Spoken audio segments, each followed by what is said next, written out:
Good afternoon, boys and girls. I'm sitting in sort of a green screen kind of thing. I don't know if I'm getting a Harry Potter invisibility cloak where you can't see me or not, but I found a picture of the machine that we're going to be talking about a lot in today's chapter of Little House in the Big Woods. Oh, there comes the Harry Potter invisibility cloak thing. It's kind of fun. So I thought we would read a little bit. This is the next chapter, The Wonderful Machine. The next day, Pa cut the heads from several bundles of the oats and brought the clean, bright yellow straws to Ma. She put them in a tub of water to soften them and keep them soft. Then she sat in a chair by the side of the tub and braided the straws. She took up several of them, knotted their ends together, and began the braid. The straws were different lengths, and when she came near the end of one straw, she put a new long one from the tub in its place and went on braiding. She let the end of the braid fall back into the water and kept on braiding until she had made many yards of braid. You guys know what yards are from your math class. The unit of measurement, what is it, about 3 feet, boys and girls, that makes a yard? All her spare time for days, she was braiding straws, boys and girls. She made a fine, narrow, smooth braid using 7 of the smallest straws. She used 9 larger straws for a wider braid and made it notched all along the edges. And from the very largest straws, she made the widest braid of all. When all the straws were braided, she threaded a needle with strong white thread, and beginning at the end of a braid, she sewed it round and round, holding the braid so it would lie flat after it was sewed. This made a little mat, and Ma said it was the top of the crown of a hat. Then she held the braid tighter on one edge and kept it sewing around and around. The braid drew in and made the sides of the crown, not the slides. When the crown was high enough, Ma held the braid loosely again as she kept on sewing around, and the braid lay flat, and it was the hat brim. I'll show you. I believe she's talking about, is it going to show you? Uh-oh, I am Harry Potter with my invisibility cloak. I'll show it to you from here. There's the crown of the hat, and the top was the flat mat that she created first, and then she created the sides of the mat. Try to get it close without it disappearing. There. And then she kept braiding down the sides, and then she'll do the brim of the hat. That was exciting. Let's see. When the brim was wide enough, Ma cut the braid and sewed the ends fast so that it could not unbraid itself. Ma sewed hats for Mary and Laura of the finest, narrowest braid. For Pa and for herself, she made hats of the wider notched braid. That was Pa's Sunday hat. Then she made him 2 everyday hats of the coarsest, widest braid. When she finished a hat, Ma set it on a board to dry, shaping it nicely as she did so, and when it dried, it stayed in the shape she gave it. And I don't know if you noticed or not, there are different ones. The girl's hat is a little bit wider and shallower. I believe this one is Pa's because he simply has a bigger head than the other folks in the cabin. Ma could make beautiful hats. Laura liked to watch her, and she learned how to braid the straw, and she made a little hat for Charlotte. The days were growing shorter, and the nights were cooler. One night Jack Frost passed by, and in the morning there were bright colors here and there among the green leaves of the big woods. Then all the leaves stopped being green. They were yellow and scarlet and crimson and golden and brown, and we had scarlet and crimson. Scarlet and crimson, both are another word for beautiful, bright reds, boys and girls.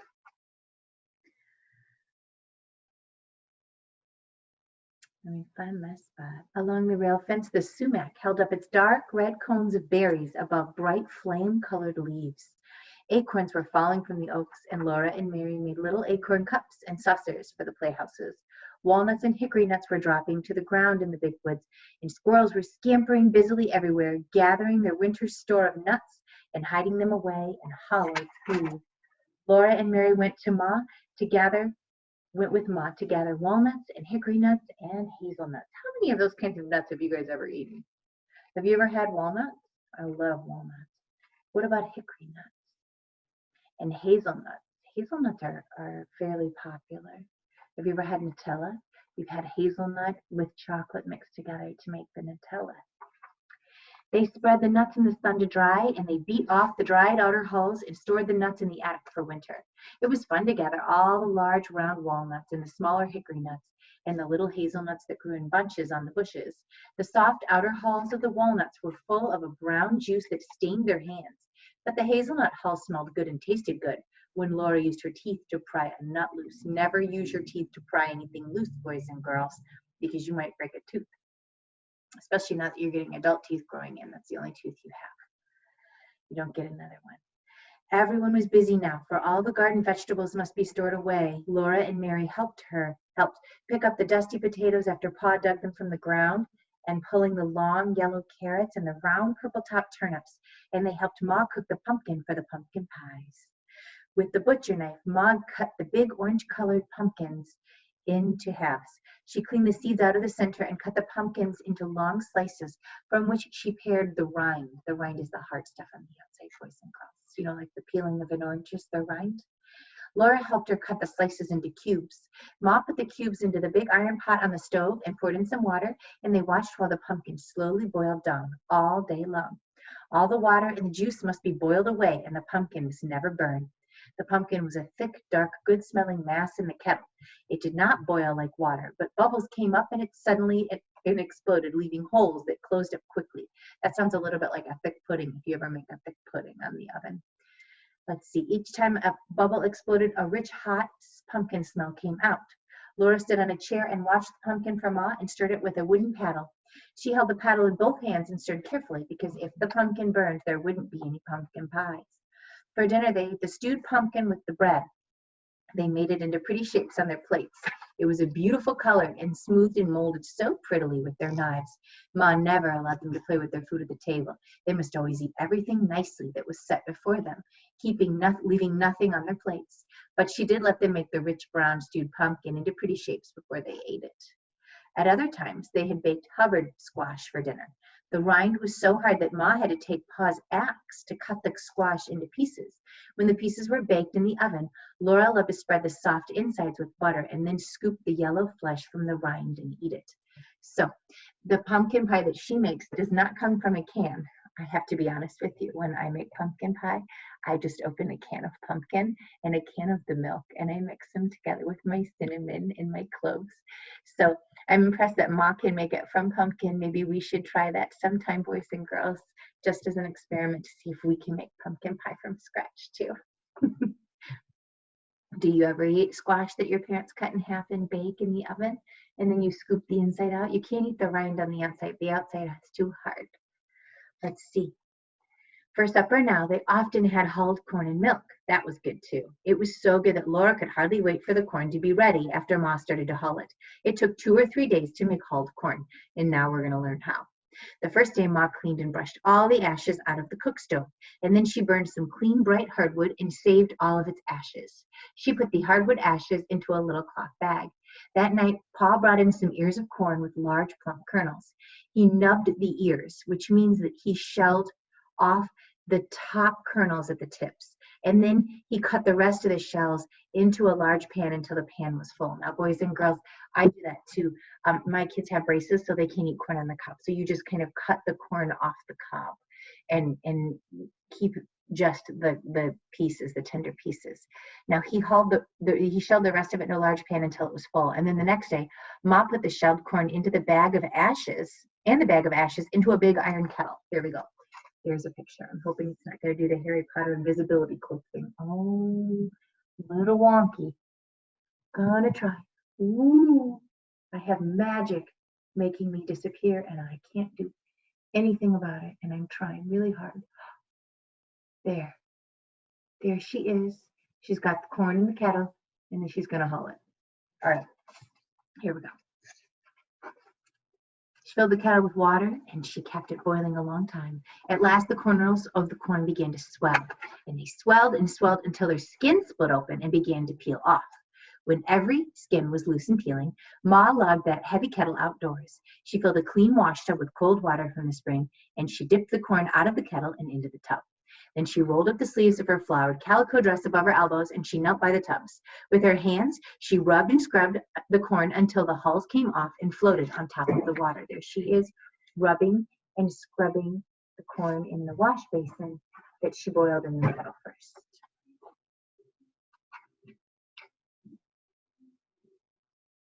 Often she poured the water off and filled the tub again with buckets of water from the spring. She kept on rubbing and scrubbing that corn between her hands and changing the water until every hull skin came off and was washed away. Ma looked pretty with her bare arms plump and white, and her cheeks so red, and her dark hair smooth and shining, while she scrubbed and rubbed the corn in the clear water. She never splashed one drop of water on her pretty dress. I'm glad Ma was good at keeping her clothes clean, because I am not good at keeping my clothes clean when I make food. Are you, boys and girls? When at last the corn was done, Ma put all the soft white kernels into a big jar in the pantry, and then at last they had cold corn and milk for supper. So that's how they save their corn and preserve it, boys and girls. They don't have cans. They can't buy cans. They have to do their own. So that must be the way to preserve it, to boil it and then to scrub those top, the skin off of the top, and then put it into a jar. Sometimes they had hulled corn for breakfast with maple syrup, and sometimes Ma fried the soft kernels in pork drippings, but Laura liked them best just with milk. Autumn was great fun. There was so much work to do, so many good things to eat, and so many new things to see. Laura was scampering and shattering like the squirrels from morning to night. Is scampering one of our words? It's not, but I think we've talked about scampering before, haven't we, boys and girls, where you run around like a squirrel? If we haven't yet, why don't you wait till it's warm in a couple days and you scamper too. One frosty morning, a machine came up the road. Here it is. 4 horses were pulling it, and 2 men were on it. The horses hauled it up into the field where Pa and Uncle Henry and Grandpa and Mr. Peterson had stacked their wheat. See how the wheat is stacked, boys and girls? Right there, that big old stack. That's a tall machine if the horse can be underneath it. I am disappearing. Okay. 2 more men drove after it in another smaller machine. Pa called to Ma that the threshers had come, and then he hurried out to the field with his team. Laura and Mary asked Ma, and then they ran into the field after them. They might watch if they were careful not to get in the way. Uncle Henry came riding up and tied his horse to a tree. And then he and Pa hitched all the other horses, 8 of them, to the smaller machine. I want you to take a look. This machine actually has the horses hitched to it underneath, and they are turning and pushing those. They each have a bar that they're pushing. And as they're pushing it, they're pushing, boys and girls. These horses are all attached to a barn. And as they're pushing, there's the lever that they're pushing around and around. And that lever is connected to that one. And they're all connected to this wheel. And we'll talk about what they're turning up here at the top, boys and girls. But I will give you a hint. It has everything to do with the fact that he's feeding that in, and then it's coming out here. Okay. They hitched each horse to the end of a long stick that came out from the middle of the machine. A long iron rod lay along the ground from this machine to the big machine. Now, Pa's machine is a little different. Take a look. His machine does not have the horses turning it and giving it power directly underneath it. His is next to it. The machine that I'm showing you has this machine stacked on top of it. But it's the same idea, and this was a really good illustration that I found online that I thought might help you to understand what was going on. After Laura and Mary asked questions, Pa told them that the big machine was called the separator, and the rod was called the tumbling rod, and the little machine was the horsepower. Now the horsepower is right underneath the big machine, boys and girls, on ours. On this one, let's see, 3 horses are hitched. 1, 2, 3. So this is a 3 horsepower machine. Now on Pa's, boys and girls, if you take a look, 8 horses are hitched, so that's an 8 horsepower machine. Now, I don't know about you, but have you ever heard of sports cars and they talk about how much horsepower they have? That is compared to how much strength a horse has, and now we are able to design engines that are so strong that they're stronger than horses. And we still measure some machines like car engines in speed and ability to push the car fast in terms of horsepower. So that hasn't changed in a couple hundred years. A man sat on top of the horsepower, and when everything was ready, he clucked the horses and they began to go. As they walked around him in a circle, each team pulling on the long stick to which it was hitched and following the team ahead. As it went along, they stepped carefully over the tumbling rod, which was tumbling over and over on the ground. The pulling made the tumbling rod roll over, and it made the rod move the machinery of the separator, which stood beside the stack of wheat. All this machinery made an enormous racket, rackety banging and clanging. Laura and Mary held tight to each other's hands at the edge of the field and watched them with all their eyes. They had never seen a machine before, and they had never heard such a racket. Pa and Uncle Henry, on top of the wheat stack, were pitching bundles down onto a board. A man stood at the board and cut the bands off the bundles and crowded the bundles one at a time into a hole at the end of the separator. This is the separator, boys and girls. It's separating something. The hole looked like the separator's mouth, and it had long iron teeth. The teeth were chewing. They chewed the bundles, and the separator swallowed them. Straw blew out at the separator's other end, and wheat poured out of its side. So here's the straw being separated from the wheat on top.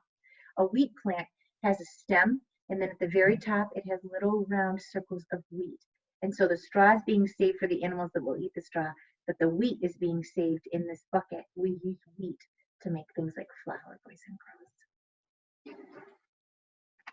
The straw blew out at the separator's end, and the wheat poured out of its side. Two men were working fast, trampling the straw and building it into a stack. One man was working fast, sacking the pouring grain. So this guy is taking the straw and making it into piles. There's another one sacking the grain. That's probably actually some sort of a container for the grain, but they're putting it into a sack and moving it. All the men were working as fast as they could. The grains of wheat poured out of the separator into a half bushel measure as fast as the measure was filled. The man slipped an empty one in its place and emptied the full one into a bag. He had just time to empty it and slip it back under the spout before the other measure ran over. Laura and Mary were so excited they could hardly breathe. They held hands tightly and stared. The horses walked around and around.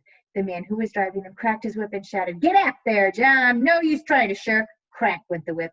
"Careful there, Billy! Easy, boy! You can go fast. You can't go but so fast, nohow." The separator swallowed the bundles, and the golden straw blew out of the golden cloud, and the wheat streamed golden brown out of the spout, while all the men hurried. Pa and Uncle Henry pitched bundles down as fast as they could, and chaff and dust blew over everything. I'm not sure what chaff is, but since they're saying that chaff and dust was blowing out of everything, if you can imagine, all this stuff is dry, and as it's coming off, I would imagine chaff is really similar to dust, right, boys and girls? Just using those context clues. Now, boys and girls, Laura and Mary watched as long as they could, and then they ran back to the house to help Ma get dinner for all those men. A big kettle of cabbage and meat was boiling on the stove. A big pan of beans and a Johnny cake were baking in the oven. Laura and Mary set the table for the threshers.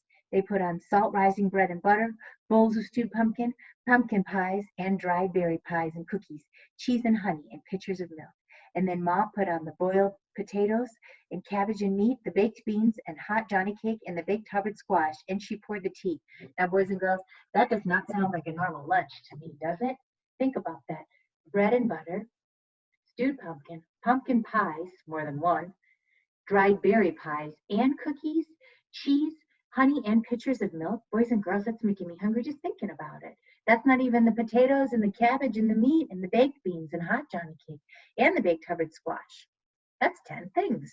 I don't know where they're going to sit to eat, where they're going to put their plates.